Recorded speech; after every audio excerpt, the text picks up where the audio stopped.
오늘도 저번 주에 이어서 노란봉투법 계속 일단 재밌는 거부터 노란봉투법이 그 국회 본회의를 통과한 게 8월 24일이거든요. 근데 이게 레인보우 로보틱스가 삼성이 가지고 있는 회사인데 이제 이때 아마 25년 1월, 2월인데 이때가 이제 라스베가스에서 CES라는 게 있기 때문에 이제 뭐 로봇 관련주가 요 부근에 한번 켰었어요.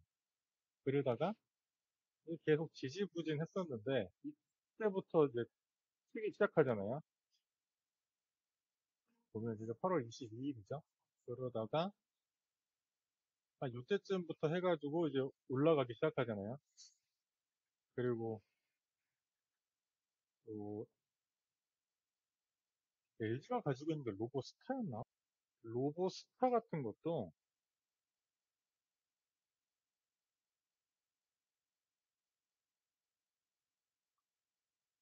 보면은 이렇게 쭉 평이하게 가다가 8월 24일 이때부터 보시면은 올라가잖아요. 대충 한 이때부터.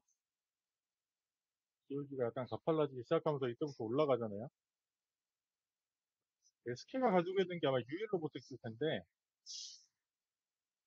스피로보틱스 그것도 이제 올 초에 잠깐 올랐다가 지지부진하다가 8월 24일 요때쯤 기준으로 요때쯤부터 이제 시작해서 이제 올라가잖아요. 또 뭐 TNS 로보틱스 같은 경우도 올 초에 올라갔다가 지지부진하다가 8월 24일 이때쯤부터 계속 올라가는 추세를 만들고 있고 서로 올해의 스타 로보티즈 로보티즈는 어디가 가지고 있지? 로보티즈도 이제 LG에서 지분을 가지고 있는 회사인데 이거는 뭐 사실 계속 상승 추세이긴 한데 그래도 자세히 보면은 8월 24일 요때쯤부터 이렇게 막 올라가고 이제 경사가 좀 가팔라지는 게 보이죠. 그래서 이게 노란 봉투법 통과되고 나서 이제 그 다음 날인가 그날부터 노란 로봇주가 한 번 확 쳤거든요. 그때 이제 그냥 노란 봉투법 관련주다 이제 이런 얘기를 기사에 썼었는데 그냥 저는 농담 반 진담 반으로 그거를 글을 들었었는데 이게 추세가 뭐 거의 한 두 달 넘게 이어지는 게 이게 또 얼마 있으면 또 CES니까 내년 초까지는 로봇 관련주가 좀 세게 가지 않을까? 근데 그 시작이 노랑 봉투법이라는 게 좀 재밌어가지고 한번 시작할 때 봐봤어요. 실제로 봐보면 8월 25일 날, 이제 8월 24일이 일요일이었으니까 25일 날 올랐고 레인보우 로보틱스도 8월 25일 날 많이 올랐잖아요.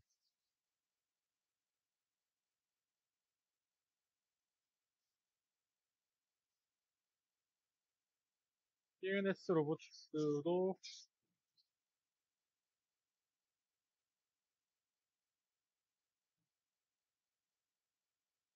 이날 떨어진 로봇 관련주가 거의 없어요.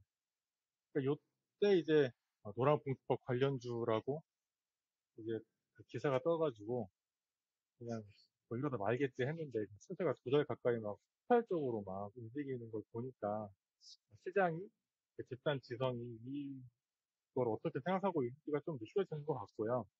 그 다음에 오늘은 이제 경영권 얘기를 좀 해보려고 하는데 이게 좀 대법원 판결인데 그 이제 쟁의 행위의 목적의 정당성 관련돼서 판단을 한 건데 경영주체 고도의 경영상 결단에 속하는 사항은 원칙적으로 단체 교섭의 대상이 될 수 없다.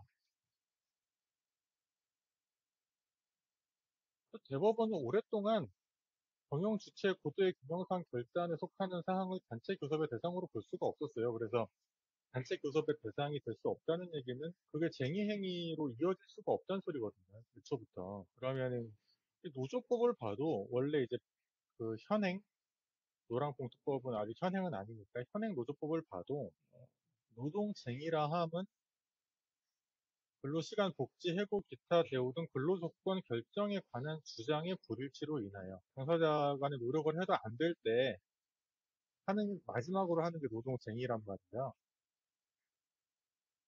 임금 근로시간 복지 해고 기타 대우 등 근로조건 결정에 관한 요게 이제 단체 교섭의 범위이기도 하고 이것 때문에만 쟁의 행위를 할 수 있기 때문에 대법원도 경영 판단에 속하는 걸로는 쟁의 행위를 할 수 없다고 오랫동안 판단을 해온 건데 이제 노란봉투법이 이 부분을 바꾼 거예요.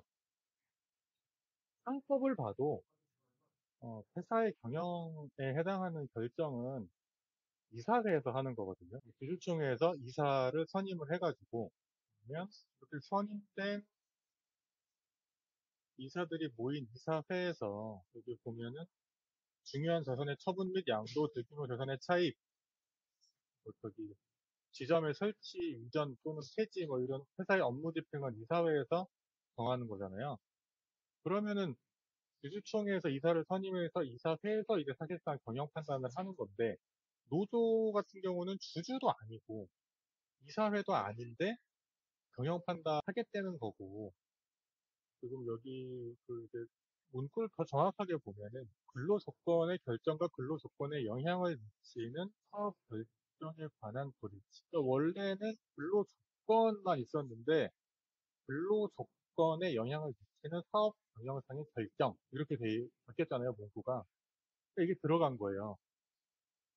그러면은 주주총회에서 이사를 정해가지고 이사회에서 경영 판단을 해도 노조랑 의견이 다르면 노조가 여기에 대해서 이거를 이유로 파업을 할 수 있다는 건데, 그러면은 사실상 경영 판단을 노조가 하는 거나 마찬가지잖아요. 그래서 저는 이게 상법이랑도 안 맞는 것 같고, 그리고 헌법의 그 영업의 자유랑도 안 맞는 것 같아요. 솔직히 얘기해서. 그리고 제가 또 무슨 생각이 드냐면, 옛날에 이제 학교 다닐 때 민사법 교수님께서 너네들 민사 살했을 때 뭐 이제 그 민법은 이제 권리 순위 같은 게 있잖아요. 뭐 소유권보다 뭐 저당권이 앞서고 뭐 가압류 걸렸을 땐 또 어떻게 하고 이런 게 다 있는데 이런 거 다 필요 없고 유치권 걸려 있으면은 뭐 선순위 권리자 이런 거 다 소용없다. 유치권이 깡패다. 런 얘기를 웃으면서 하신 적이 있었는데 실제로 뭐 저기 뭐 담보 물건 뭐 용익 물건 있어 봐야 유치권 행사돼 있으면은 다 끝이에요. 그 유치권 해결될 때까지 아무것도 못 하거든요. 그래서 저는 이 노란봉투법 중에서 이 경영 판단 부분 관련해서 약간 유치권 같은 느낌도 들고 이게. 그리고 이사회가 그때의 경영 판단을 해서 막 급속하게 돌아가니까 그 경제 상황이라는 게 다 정했는데 경영 판단이라는 거는 기본적으로 근로소kon이랑 연결이 될 수밖에 없잖아요. 그 정도의 차이가 있을 뿐이지. 근데 이 상법에 아무 증거 조항도 없는데 갑자기 파업을 해버리면은 이게 사실상 유치권 마냥 파업 해결될 때까지는 또 아무것도 못 하잖아요. 그래서 이게 경영 판단에 대한 것도 단체 교섭 대상으로 하자는 무슨 사회적 논의가 그렇게 대단히 있었던 것 같지도 않은데 그거를 갑자기 통과를 시키는 게 맞나 하는 생각이 들고 해서 오늘은 이 부분에 대해서 한번 다뤄봤습니다. 근데 제가 관련해서 또 노동계 쪽의 입장도 계속 보고 있거든요. 어떻게 말씀하시나? 그런 거 보다가 또 비교를 만한 얘기가 있으면 또 그것도 소개해 드리도록 하겠습니다. 이상입니다.